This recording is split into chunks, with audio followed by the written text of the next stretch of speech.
students, this is me Pragya and welcome back to my channel in English Classes with Pragya.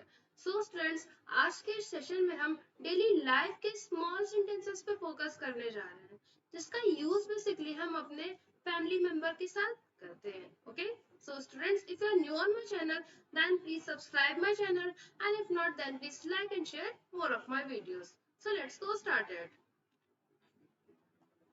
तो students, daily life में basically कौन कौन हमारे around होता है? हमारे मम्मी पापा और हमारे ब्रदर और सिस्टर. ओके, पर जब हम अपने रात में मम्मा से पूछते हैं कि रात के खाने के लिए क्या है, तो उसकी इंग्लिश क्या होगी? उसकी इंग्लिश होगी व्हाट्स फॉर डिनर. ठीक है, क्या होगी? What's for dinner. ठीक है, रात के खाने को हम क्या कहेंगे? What's for dinner. Okay, next sentence, मेरी चाबियां कहाँ है? ठीक है, जब हम अपने किसी बड़े से पूछेंगे कि मेरी चाबियां कहाँ है, तो उसे हम इंग्लिश में क्या कहेंगे? Where are my keys. क्या कहेंगे? Where are my keys. Now students, जब हम अपने बड़े से पूछते हैं कि क्या आप मजाक कर रहे हैं, ठीक है, क्या पूछते हैं? क्या आप मजाक कर रहे हैं, तो जब हम उसको इंग्लिश में बोलेंगे तो वो हो जाएगा हमारा आर यू जोकिंग. ठीक है, मजाक करने की इंग्लिश क्या होती है?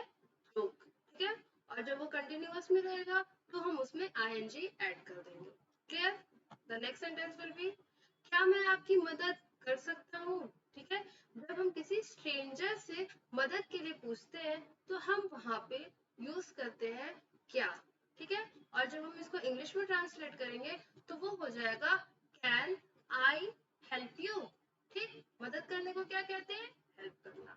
ओके, द नेक्स्ट सेंटेंस, तुम क्या सोच रहे हो?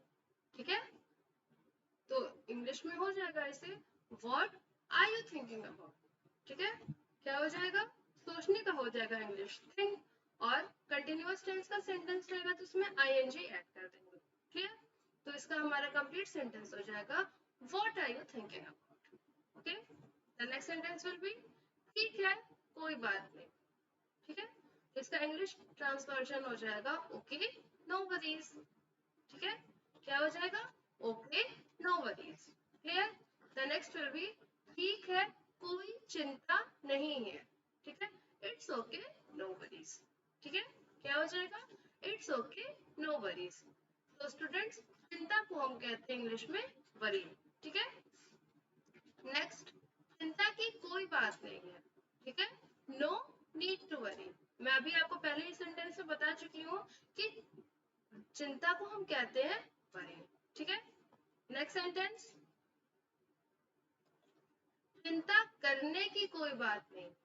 ठीक है, नाउ स्टूडेंट्स, अब आप इन सारे सेंटेंस के सीरीज में देख सकते हो कि सीरीज में स्लाइड डिफरेंसेस हैं. ठीक है, तो आप ध्यान से सुनो. चिंता करने की कोई बात नहीं है. क्लियर? तो इसका इंग्लिश ट्रांसवर्जन हो जाएगा there is no need to worry. Clear?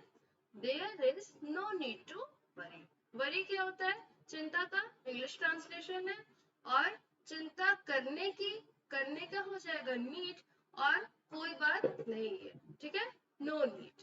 Clear? The next sentence, इसके बारे में चिंतित होने की कोई जरूरत नहीं है. Clear? No need to worry about this. Clear हो गया? चिंता को हम कहते हैं वरी, और नो नहीं का हो जाएगा नो, और बारे में हो जाएगा about this. Clear? Then the full translation will be, no need